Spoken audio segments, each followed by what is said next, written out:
So today is Wednesday, December 18th, 2019, and it is currently 10:33 a.m. And I just want to show you this, guys, because the morning window for M1 Finance is 10 p.m. and I have 5 buys set. Let's view the details. I currently am going to buy $10 worth of Google, $25 worth of Unilever, $10 worth of Apple, $30 worth of FedEx, and 30.67 into Microsoft. And I'll be going into why I'm buying into each one of these companies in today's video. And especially this FedEx, it just currently dropped, I believe, 7 or 8% just this morning. And it's only because they missed an earnings report. And really, I think they can definitely come back next earnings report and make up for that. And I definitely see their stock going back up to 200. It's currently at 160 something. I definitely see it going back up. One thing I forgot to mention is my total is $105.67. Now you might be wondering why this 67 cents and why I put it into Microsoft.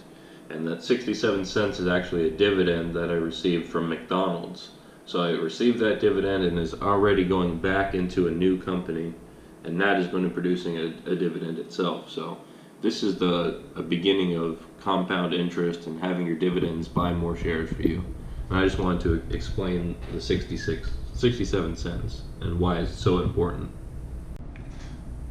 So just a quick thing I had to learn the hard way is you never ever want to hit rebalance, because this is going to trigger lots of sells in your portfolio, and that's not what you want. You want to hold long term.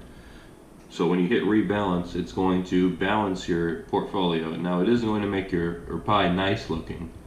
As you can see, mine is way out of whack with things like Tesla and Walmart, but eventually I can go in and physically make these look better myself. But hitting rebalance is a lot easier way of averaging out your actual and target costs. As we see over here, all mine are out of whack. Just do not hit rebalance, because it will trigger sells that you do not want. I had to learn the hard way, and yeah, just a great tip. So now it is 10:49 a.m. and we are coming to the end of the buying window of today.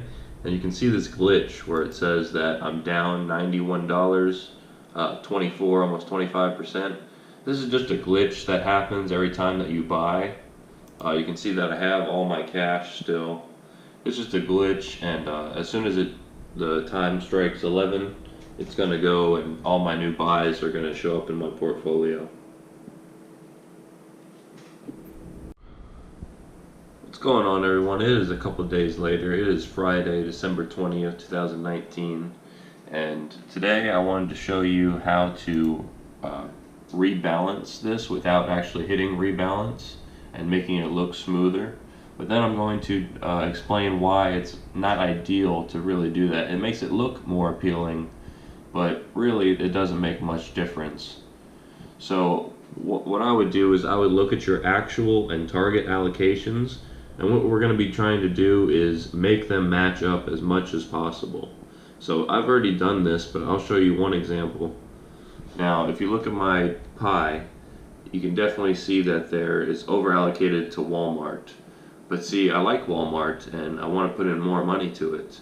So really it just looks out of place, and I don't have my actual and target allocations set to the right numbers.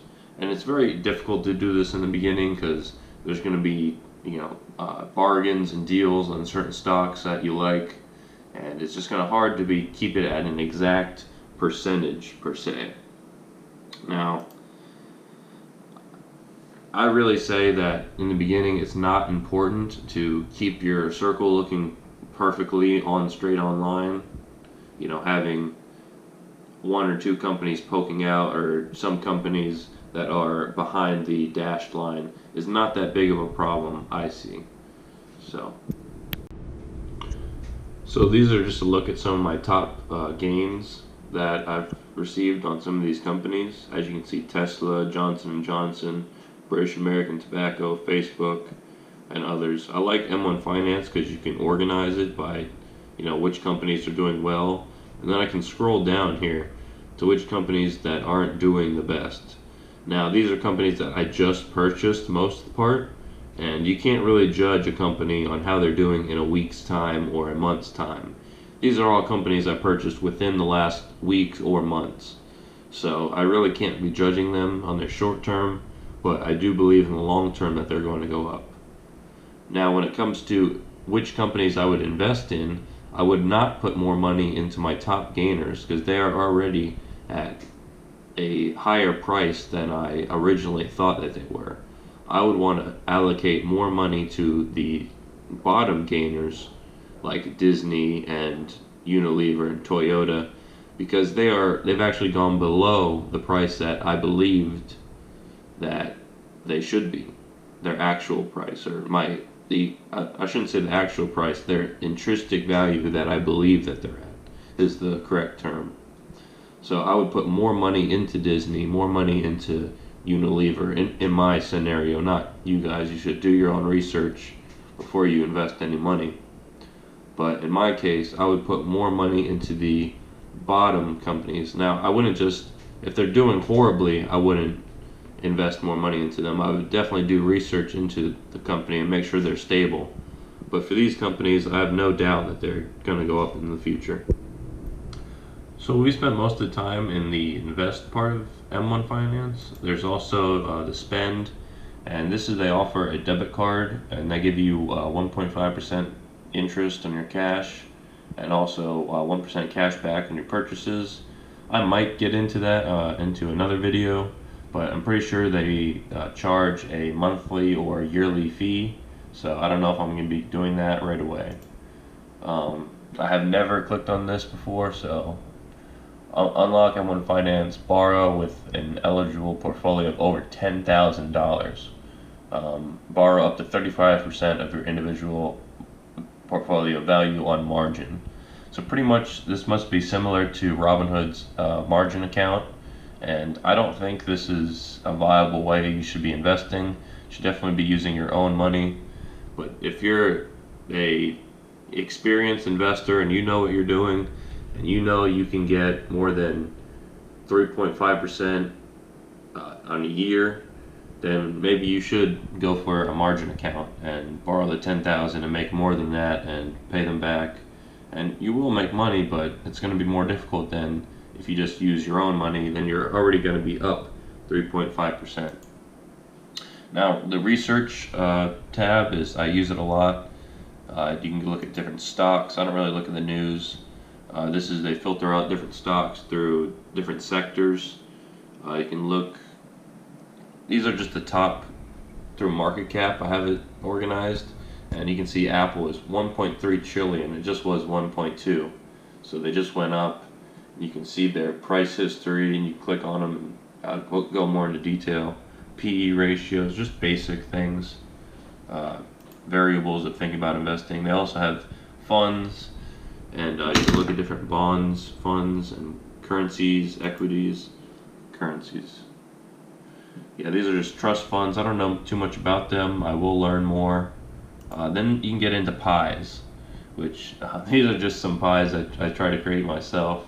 Try not to look. These pies are made by M1 Finance. I don't agree with them very much.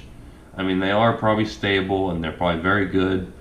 I just don't like other companies picking out what I'm buying into with my money. Now, as you can see, they have retirement plans, which they are very good and very viable. They're probably index funds, and for 99% of people, this is probably the right way to go, in my opinion. You should probably just, pick one of these, buy an index fund, and pay into it over time. But for some people, it's better to buy individual stocks, and if you like spending the time looking at their income statements and their cash flows and all that, and learning about the different indices of a business, then picking your own stocks is more fun, I think, than just buying an index fund every week or every month, every time I get paid. This is definitely, it's like a game.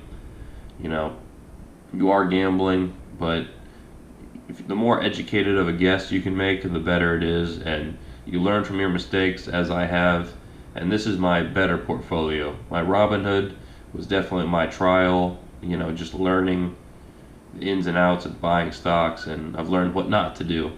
And well, even this is a learning experience. I'm not saying I have it perfected, but this is definitely my prototype number 2 of my portfolio. And I definitely think this is gonna, in the long term, pay out. And I'm gonna keep investing into all these companies and maybe more. And over time, I just see them going up.